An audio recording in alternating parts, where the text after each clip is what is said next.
오늘은 건강하고 행복한 가정이라는 주제로 하나님의 말씀을 드리도록 하겠습니다.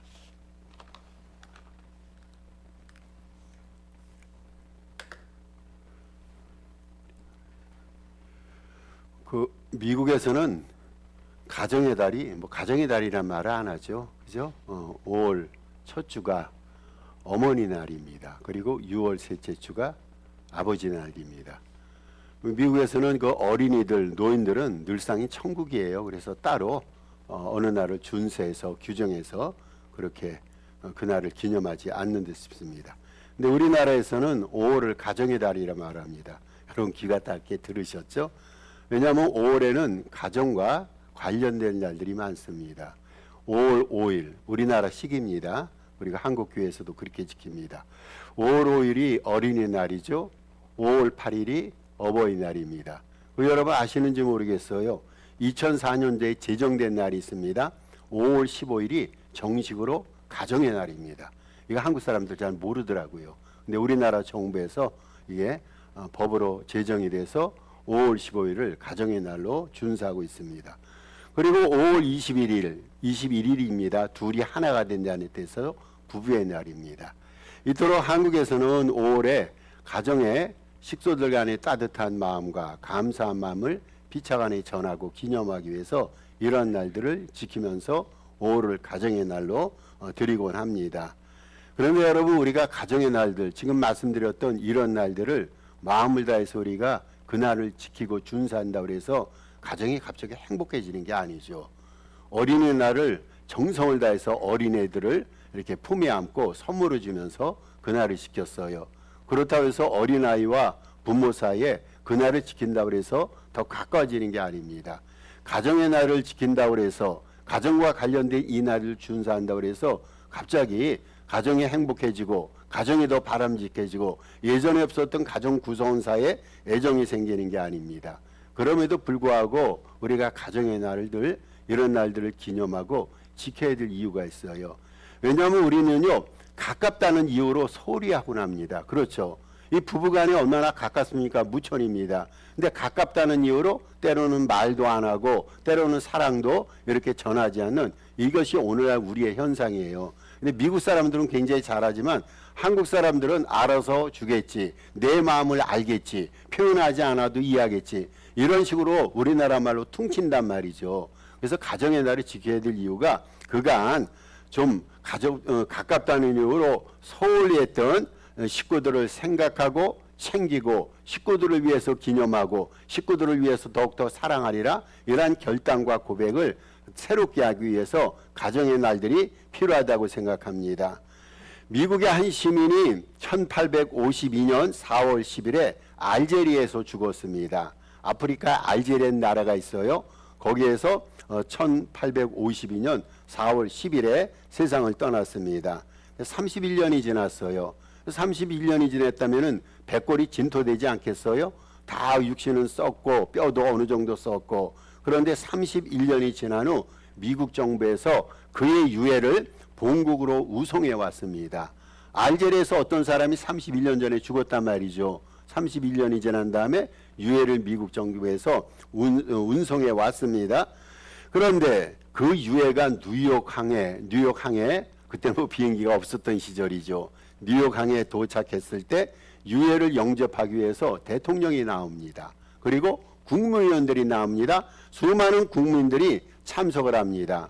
그 국악대가 있어요. 국악대의 국가와 예포가 울려 퍼집니다. 여러분 이 정도면은 31년에 죽었던 사람을 이렇게 예의할 그 정도의 사람이라면 정말로 대단한 사람이 아닙니까? 근데 이 사람이 어떤 사람이길래 유해를 가지고 온 군악대와 대통령과 국무위원이 참석해서 유해를 영접했을까요? 이 사람은요 유명한 정치가가 아니에요. 이 죽었던 사람은 그리고 유명한 천재적 예술가도 아닙니다. 위대한 문학가도 아닙니다. 그렇다고 해서 전쟁에서 공로를 세웠던 유명한 군인들도 아닙니다. 그런데 이 사람은요 그렇게 그 유해가 많은 사람들로부터 환영을 받고 환대를 받았어요. 이 사람이 누군가 하면은 여러분 이 노래 아시죠? 즐거운 나의 집. 영어로 표현하면 Home Sweet Home. 이 노래의 작시자인 존 하월드 펜이라는 사람입니다. 이 노래를 여러분 이 사람이 작시해서 많은 사람들에게 가정의 의미를 되살리게 해줬어요. 노래의 가사말이 이렇지 않습니까? 즐거운 곳에서는 날 오라 하여도 내 쉴 곳은 작은 집 내 집뿐이리. 여러분 내 집뿐이리. 자기의 가정을 그리워하면서 가정의 식구들에게 평안함과 행복을 일깨워주기 위해서 가정의 의미를 새롭게 하기 위해서 존 하워드 펜이라는 사람이 즐거운 나의 집이란 이 노랫말의 가사말을 작시했습니다. 이 사람의 유해를 미국 정부에서 31년이 지난 후 그렇게 예포와 예의를 갖춰서 영접하고 환영했다. 이런 말이죠. 여러분 이 하워드 펜이라는 사람은요. 이 노래를 통해서 많은 사람들의 마음속에 심령 속에 가정의 소중함과 가치를 심어줬어요. 이 노래 여러분 종종 부르지 않습니까? 이 노래를 부를 때마다 가슴 안에서 가정을 사랑하리라, 식구들에게 애정을 베풀리라 이런 뜨거운 마음이 솟아나오지 않습니까? 가정에는요 영적인 특징이 있어요. 가정에는 그냥 우리가 가정이라고 말하지만 가정은요 어떤 스피리추얼 캐릭터가 있는데 그거에 대해서 잠깐 살펴봅니다. 첫째, 가정은요 교회와 더불어 하나님이 친히 제정하신 제도로 하나님의 창조 질서에서부터 시작됐습니다. 이 세상에 수없이 많은 단체와 조직이 있어요. 그거 다 사람들이 만든 거예요. 사람들이 만들어서 이사회로 조정하고 정관을 만들고 공동단체를 유지하고 이끌어 나갑니다. 그런데 사람이 만들지 아니하고 하나님이 직접 제정하시고 하나님이 직접 만드신 두 가지 제도가 있어요. 하나는 교회이고 하나님은 가정입니다. 하나님의 창조 질서에서부터 이 가정이 시작됐습니다. 천지 만물을 지으신 하나님께서는요 자신의 형상을 따라서 이제 모든 것을 다 만드시고 마지막 6일 때 누구를 만듭니까? 사람을 만드십니다. 하나님의 형상을 따라서 남자와 여자를 만드십니다. 그리고 남자와 여자가 합하여 결혼을 하게 하시고 자녀를 생산하셔서 가정을 제정하십니다. 가정은 하나님이 만드신 거예요. 하나님께서 가정이라는 제도를 직접 창립하십니다. 그래서 이 가정이란 것은요 하나님의 창조 질서에 속합니다. 오늘 본문 24절에 보니까 창세기 기자 모세입니다. 모세가 이렇게 말합니다. 이러므로 남자가 여자를 떠나 그의 아내와 합하여 둘이 한 몸을 이룰지어다 말씀합니다. 여러분 가정의 시작은요 인간에 의한 것이 아니에요. 어쩌다 남자와 여자가 만나서 결혼을 해서 자녀를 낳고 가정을 구성합니다. 그럼 보통 사람들은 두 사람이 가정을 만들었다, 남자와 여자가 가정을 만들었다 그러는데 그것은 전적으로 잘못된 것입니다. 하나님이 제정하신 거예요. 하나님이 짝을 지어주신 겁니다. 수없이 많은 사람 가운데 내 짝이 어디 있습니까? 우연히 만나서 우연히 결혼한 것 같지만 하나님의 섭리와 계획이 있는 거예요. 하나님께서는 내 짝을 가장 잘 조화롭고 가장 맞는 배우자를 내 짝으로 허락해 주셔서 하나님에 의해서 가정이 창조된 겁니다. 여러분 가정은요 하나님의 창조에서부터 시작이 됐습니다. 이 가정은요 어떠한 사회에 어떠한 공동체 그리고 국가보다도 먼저 존재한 가장 기초적인 사회체계가 바로 가정입니다. 가정은요 하나님의 창조 질서부터 시작됐다는 사실을 늘 염두에 두어야 합니다.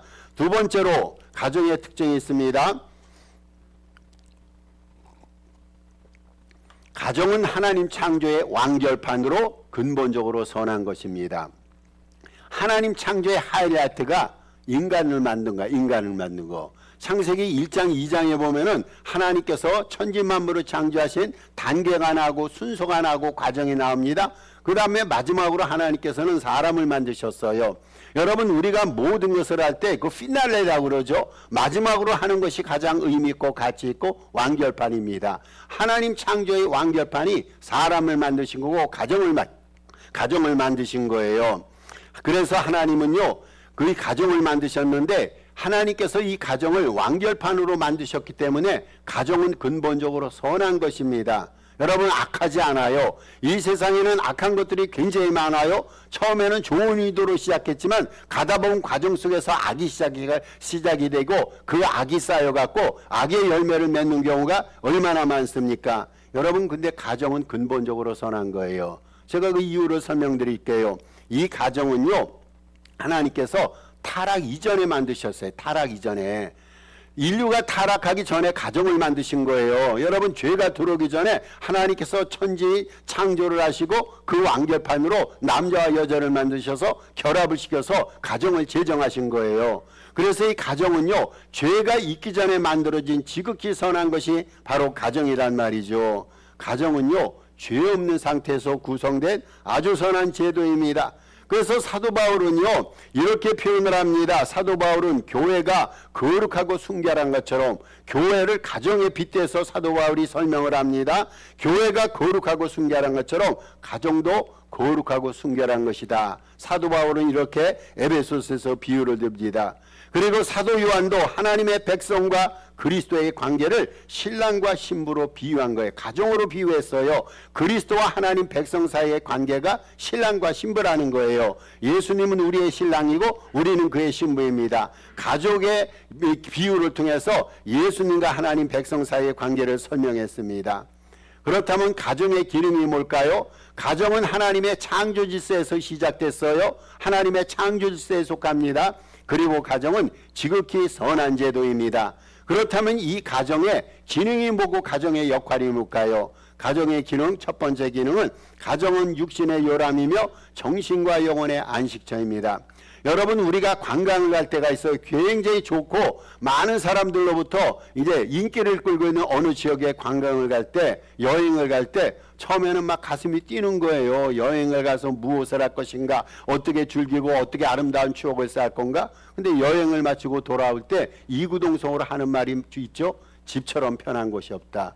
여러분, 나가면 세상적인 표현으로 개고생입니다. 나가면은. 근데 집에는 평안이 있는 거예요. 가정이 그렇습니다. 육신의 요람이며 정신과 영혼의 안식처예요. 세상에서 이리저리 두드려 맞고 피곤한 육체가 어디서 편히 쉽니까? 가정입니다. 여러분, 우리의 정신과 영혼이 가정에서 안식을 취하는 거예요. 가정이 그런 곳입니다. 가정의 두 번째 기능은요, 평강과 은총의 장소예요. 여러분, 가정에서는요, 다툼과 싸움이 없어요. 세상 나가면 얼마나 많이 싸웁니까? 근데 가정에는 그게 없어요. 물론 가정에서도 의견이 안 맞아서 일시적으로 다툴 때가 있어요. 그러나 그것은 순간적입니다. 가정은요, 평안이 가득 찬 곳입니다. 가정은 창조질서 선한 제도이기 때문에 은총이 가득한 곳입니다. 어디서 은혜를 여러분 맛볼 수 있어요? 교회에서 은혜를 경험합니다. 가정에서 은혜를 경험합니다. 목사들끼리 회의할 때 거기에 평안이 있는 것 같은데 다툼이 있고, 여러분, 사람이 모인 곳에는 대다수의 다툼과 갈등이 있어요. 그런데 가정에는 주의 평강이 있고 주님의 은혜가 있습니다. 또 가정은요, 메마르지 않는 사랑과 행복의 셈이 있습니다. 끊임없이 행복이 가정에서 솟아오르는 거예요. 여러분, 세상에서 우리가 행복하다 여겨지는 것을 얻었어요? 얻었는데 그 행복이 오래 갑니까? 아니에요. 세상에서 얻어지는 행복이란 것은요, 오후 1시에 얻었다가 오후 4시에 사라지는 거예요. 그런데 가정은요, 늘 행복해요.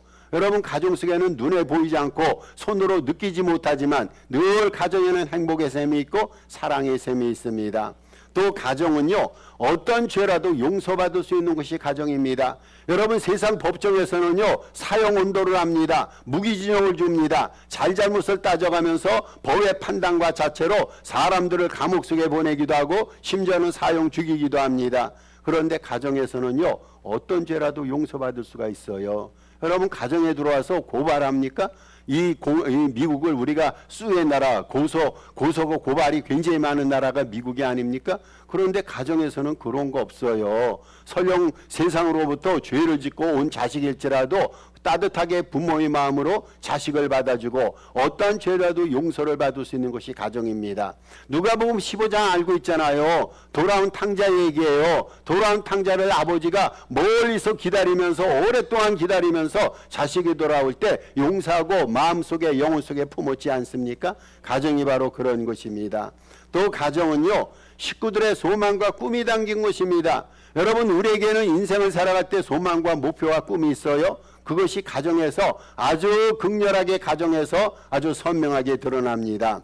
우리가 저녁에 보면은요, 산 위에 올라가서 저녁에 보면은 불빛이 보입니다. 각 가정에서 세워놓은 불빛 있잖아요. 많은 불빛을 볼 때 참 그 야경이 아름답게 느껴집니다. 그런데 밤중 멀리까지 퍼져나가는 집집마다의 불꽃은요, 저는 그렇게 해석합니다. 그 가정이 담고 있는 그 가정의 소망이 꿈이에요. 그것이 세상 밖으로 흘러가는 거예요. 이러한 소망이 꼭 꿈이 있는 우리들의 가정이란 말이죠. 또 여러분, 가정은요 건실한 사회의 토대입니다. 건실한 가정이 모여서 건실한 사회를 이룹니다. 여러분, 교회도 마찬가지예요. 인간들이 모여서 교회를 구성하지 않습니까? 그리스도의 몸이란 것은 지체들이 모여서 그리스도의 몸된 교회를 구성하게 되는데요. 그런데 이 그리스도의 몸 교회조차도 건전한 가정들, 건실한 가정들이 모여서 아름답고 복된 교회를 이뤄나갑니다. 가정은요 건실한 사회의 토대로서 밝은 가정을 통해서 품위 있고 튼튼한 사회 국가 형성되고 유지되게 됩니다. 7번째, 가정의 기능이 있어요. 가정은, 저는 이게 제일 좋습니다. 가정은 지상에서 천국을 경험할 수 있는 곳이에요. 여러분, 쉽게 표현하면 가정은요 작은 천국이에요. 작은 천국. 세상에는 그렇지 않아요. 세상 사람들은요 서로를 미워하고 싫어합니다. 성경이 말합니다. 예수를 믿으면 더 시름을 당하고 핍박과 환난을 당합니다. 그런데 가정에서는요 이 땅이지만 천국을 경험할 수 있는 유일한 곳이 교회와 가정이란 말이죠.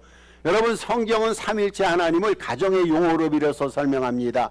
하나님을 뭐라고 말합니까? 아버지라고 말합니다. 예수님을 누구라 말합니까? 아들이라 표현합니다. 성령님을 뭐라고 말합니까? 보혜사. 보혜사는요 엄마와 같은 분이에요. 위로와 소망이 있고 우리를 변론해주는 그러한 엄마와 같은 분이 성령님 아닙니까? 우리에게는 하나님이 계시는데, 우리에게는 아들이 있는데, 우리에게는 어머니가 있는데, 바로 가정에서 이러한 아름다운 삼일째 하나님을 비유해서 설명합니다.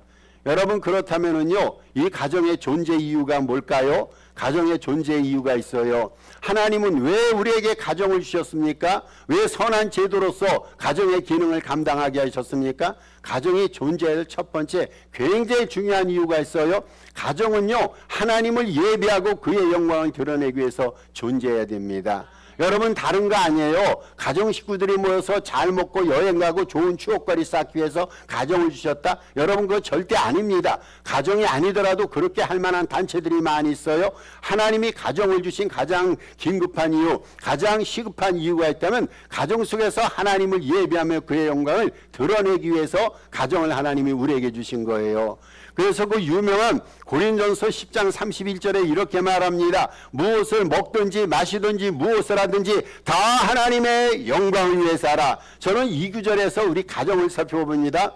여러분, 우리가 무엇을 먹든지 마시든지 무엇을 하든지 이 구절들을 생각할 때 가정에서 이것들을 제일 많이 하지 않습니까? 먹는 것도 가정에서 가장 많이 먹고, 마시는 것도 가정에서 무엇을 하든지 가정에서 진행되는 일들이 가장 많이 있어요. 그래서 가정에서 무엇을 먹든지 마시든지 무엇을 하든지 다 하나님의 영광을 우리는 위해서 해야 됩니다.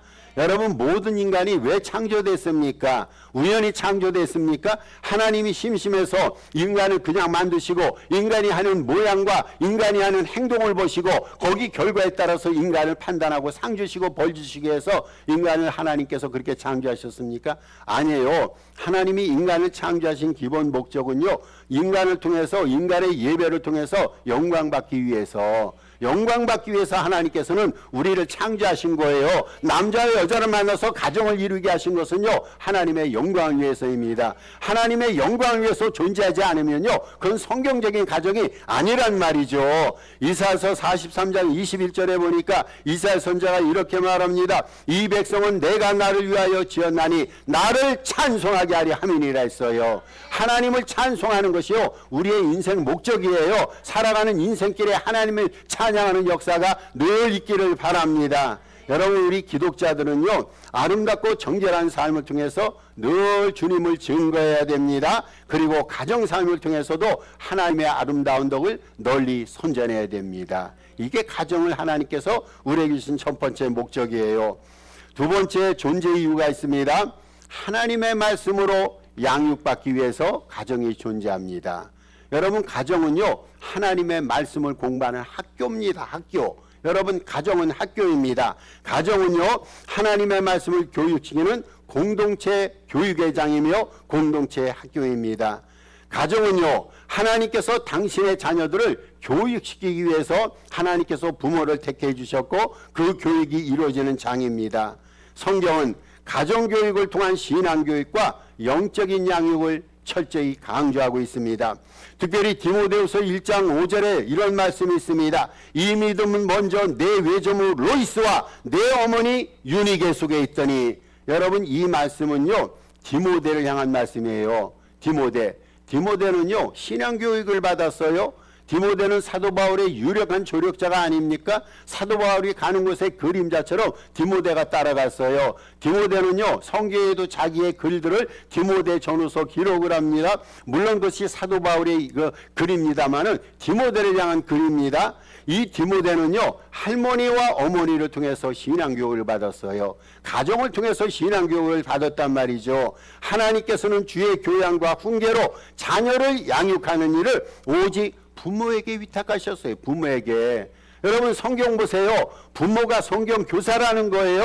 부모가 설교자라는 겁니다. 부모가 가정의 제사장이라는 거예요. 가정 교육을 우리 주님께서는 신앙 교육을 가정에 맡기셨어요. 그래서 우리들은요 우리의 자녀들을 하나님의 말씀으로 늘 양육해야 됩니다. 주의 교양과 훈계로 늘 지도하고 가르쳐야 됩니다. 부모는요 하나님의 대리자입니다. 여러분 하나님께서는 영이시기 때문에 몸으로 거하지 않아요. 대신 하나님께서는 부모를 세상에 하나님의 말씀을 양육하고 가르치는 제 대리자로 불러주셨어요. 그래서 부모는요 자녀를 지도 감독하고 자녀를 가르치고 훈계하는 신앙적 의무를 다해야 하며 자녀의 죄를 위해서 대신 기도하고 간구하는 제사장적 역할을 감당해야 됩니다. 여러분 이것이 가정에서 이루어질 부모의 기능과 역할이란 말이죠. 이러한 신앙교육의 목적을 위해서 우리 주님께서는 가정이라는 제도를 제정하셨습니다. 세 번째, 가정의 존재 이유가 있어요.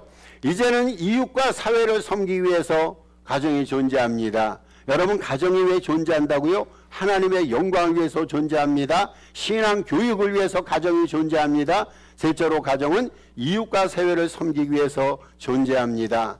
창세기 1장 28절에 이렇게 말합니다. 하나님이 그들에게 복을 주시며 이르시되 생육하고 번성하여 땅에 충만하라 모든 생물을 다스리라 라고 말씀하셨어요.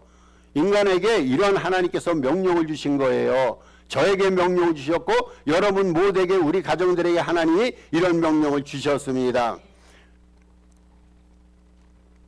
이 명령은요 문화적 사명이라고 말합니다.